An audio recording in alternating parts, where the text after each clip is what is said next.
We are closing in on the halfway point of the decade for gaming. It has been a wild 5 years thus far, and we have received some all-time great games already. Each year has brought us a wide range of genres to choose from. We have seen titles come from absolutely nowhere, and then on the flip side, some games absolutely bomb. But in today's video, I'm going to be going through my top 10 games of the decade thus far. This is my own personal opinion, and I haven't gone around to playing all the great games, so there will definitely be some titles not on this list since I haven't played them yet.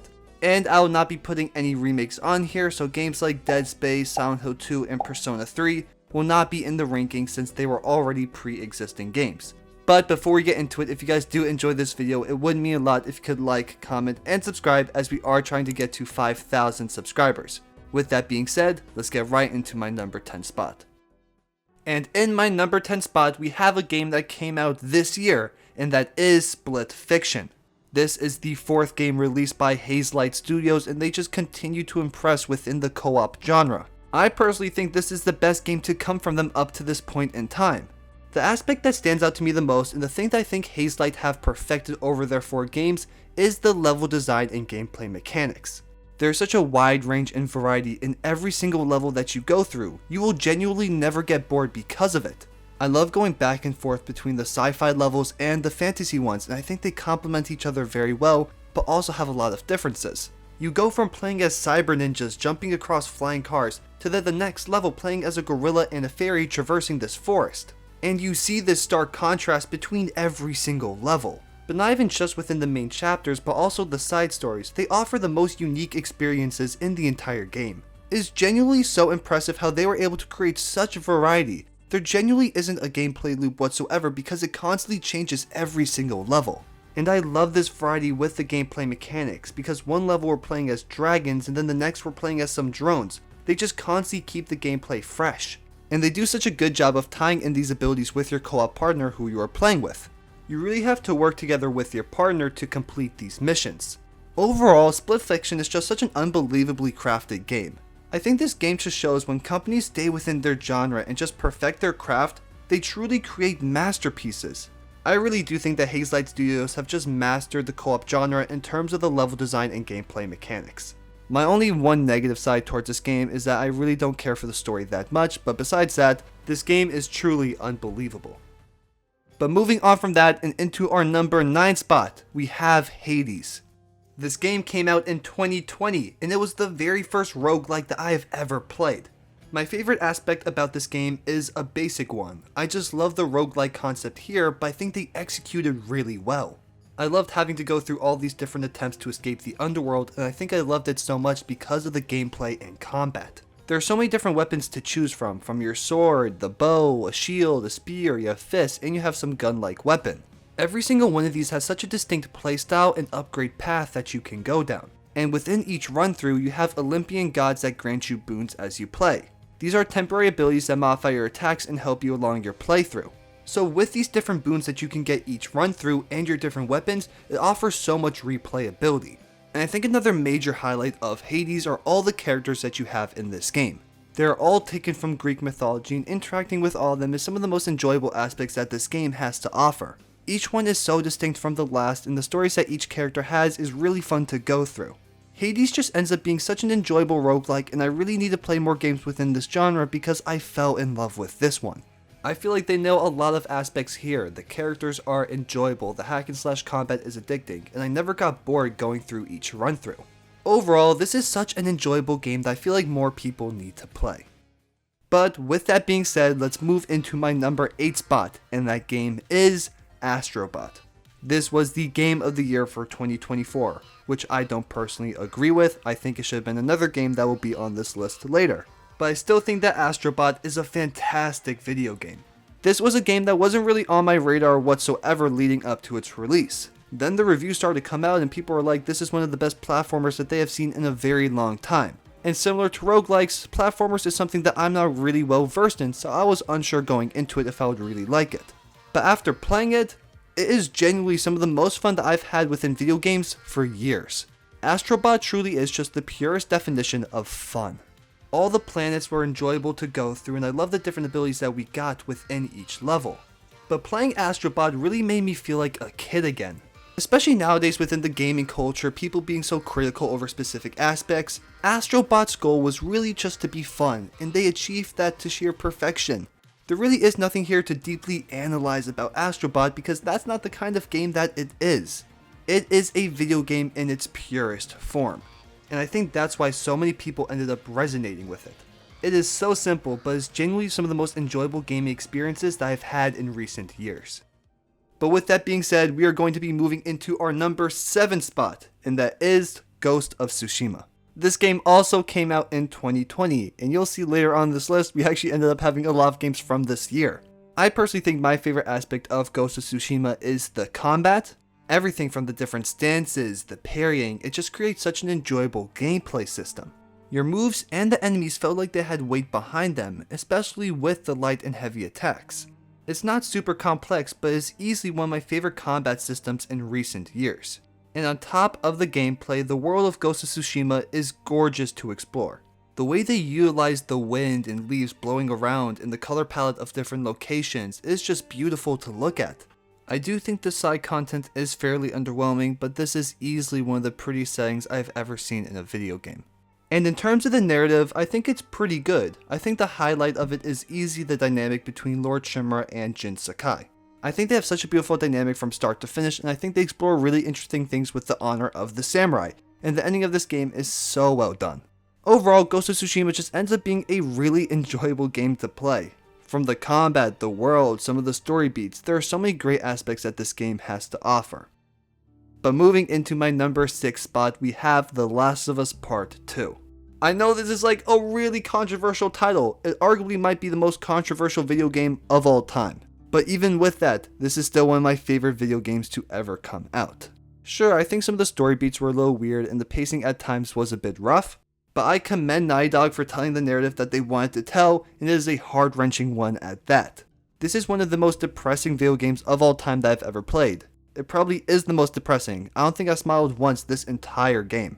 Even though the story does have some flaws here and there, I still think it is overall very good. And I think another aspect that The Last of Us 2 nails here is its gameplay. I really enjoy the stealthy aspect that this game offers to us. And I think the enemy AI in this game is unbelievable and some of the best I've ever seen in gaming. The combat in every single way feels so fluid, the melee, the dodging, the gunplay. All of it feels very gritty and it has weight behind it. The Last of Us 2 overall is a very controversial game, but I think it has so many unbelievable aspects that people end up looking past when they talk about this game. I do truly think that this is a masterpiece. But moving into my number 5 spot, we have God of War Ragnarok. I think this is an unbelievable continuation of the series following the 2018 release. I think they improve on most aspects here in this game. I think one of the highlights here is the Kratos and Atreus dynamic. I think it was fantastic in the 2018 game, but I think it's improved even more here. And also Kratos himself as a character. I really felt like I connected with him a lot more in this game compared to the 2018 version. It's probably because I had a game with him under my belt, but there's such more of a personal connection to his storyline within this narrative. And we get introduced to some amazing characters like Thor, Odin, Heimdall. They add so much to the overall experience of the story. And similarly to God of War 2018, God of War Ragnarok has a fantastic narrative behind it. Now for the combat, it is very, very similar to its previous title, but it was good in that game, so it's still good now. But there are a few differences, like we get a new weapon, there's different shield variants, and there's different types of Spartan Rage. Overall, God of War Ragnarok is a fantastic continuation of 2018, and I think it concludes Kratos' character arc to sheer perfection. But with that, we move into our top 4, and in the number 4 spot, we have Metaphor Ray Fantasio. This was my most anticipated game of the year for 2024, and the game that I think that should have won Game of the Year. I really just think this is an absolute masterpiece. It easily has some of the best turn-based combat that I have seen ever. I loved being able to switch your party members out mid-fight, and I loved being able to use every single one of them in every single encounter that you got in. And the concept of the archetypes is just so much fun. I love playing with different builds and different styles with them. I enjoyed that a lot. And I loved how your party members could also have different archetypes and weren't bound to just one. But besides the combat, I absolutely adored the world that they created here. It felt so alive, and I love the art style that they went for with this game. It felt very unique, and I haven't really seen anything like it in many other video games. And again, with Atlus titles, they have such a wide cast of lovable characters that have great character arcs within the game. And I also personally think it has one of the best villains in gaming in recent memory. Metaphor Fantasio is just able to have every single aspect that you need from a great video game and does it all so well. From amazing combat, a beautiful world, a deep narrative, amazing characters, every single aspect that they needed to nail, they did. But moving into our top 3, in third place we have Cyberpunk 2077. This is easily the biggest gaming comeback of all time. We all know how Cyberpunk released, it was an absolute horror show. This was one of the worst launches ever in gaming. But now many people regard it as one of the best video games of all time, and I can't really disagree with that. Again, this is one of those titles where I really think it nails every single aspect that it needs to in this game and doesn't really have any direct flaws. For me personally, I think where this game stands out the most is with its setting and characters. Night City is arguably my favorite setting in any video game ever. It is such a lived-in experience and every single character within it feels so alive and realistic with the world that they are in. And on the topic of the characters, every single one of them is so well written and all of them have their own impact within the narrative. I really don't feel like there's any weak links whatsoever with the characters in this game. People within the narrative, the ones that have their own separate storylines and character arcs, they are all handled brilliantly. And on top of that, the story and narrative that Cyberpunk 2077 tells is unbelievable. And I think one of the reasons that it's done so well is because of the characters and world that we are in. We have such an unbelievable foundation of a world and city and characters that it becomes a lot easier to craft an interesting narrative with it. Because we've seen it with this game and then the anime Cyberpunk Edgerunners. This world that was made just sets up such a beautiful foundation to create amazing narratives. And lastly, I think the gameplay is another highlight for Cyberpunk. My favorite aspect is all the different builds that you can have within it. There are so many different routes that you can go down with your playstyles and skill tree that offer such a completely different experience in terms of the gameplay. Overall, Cyberpunk 2077 is truly just one of the best video games that I've ever played in my life. But moving into our top 2, in the number 2 spot we have a very recent title, and that is Clair Obscur Expedition 33. This is another turn-based RPG made by Sandfall Interactive, their very first game ever. This was my most anticipated game for 2025 and it still somehow blew away my expectations for it. Everything from the narrative, the gameplay, the characters, the twists and turns is all handled so well. The narrative continues to make twists and turns that you would have never expected to happen, and I love the storytelling that it portrays. The major themes like grief, I think they explore those very well here.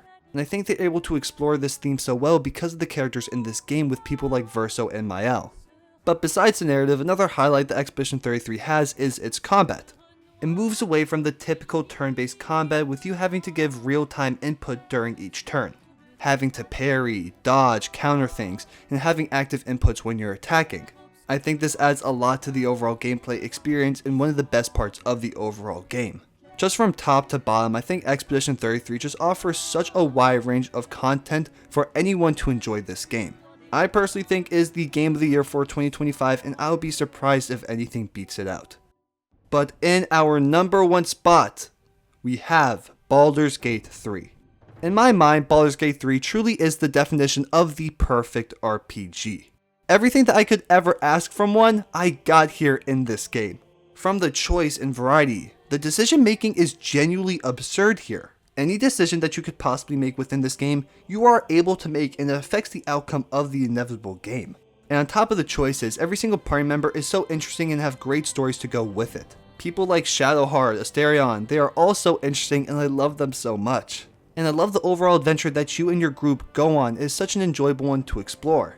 There's 3 acts in total and within each act we explore a completely new area which I enjoy a lot. It keeps the journey feeling fresh and non-mundane as we constantly explore brand new areas. Overall, Baldur's Gate 3 truly is just such an unbelievable game and such a highlight in the gaming industry. It was so good that companies were getting annoyed trying to say that this is not the standard for games nowadays.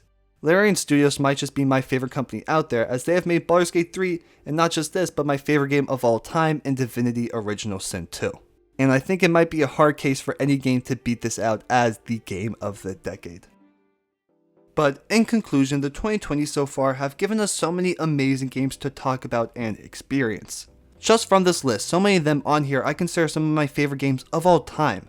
I am so excited to see what is to come for the last 5.5 years of the 2020s for gaming. Because if this first half can tell us anything, is that there are so many amazing titles to come. If you guys made it to the end of this video, thank you guys so much for watching. Your support means the absolute world to me. If you guys did enjoy today's video, it would mean a lot if you could like, comment, and subscribe, as we are trying to get to 5,000 subscribers. Again, thank you guys so much for watching. I will see you in the next video, and God bless.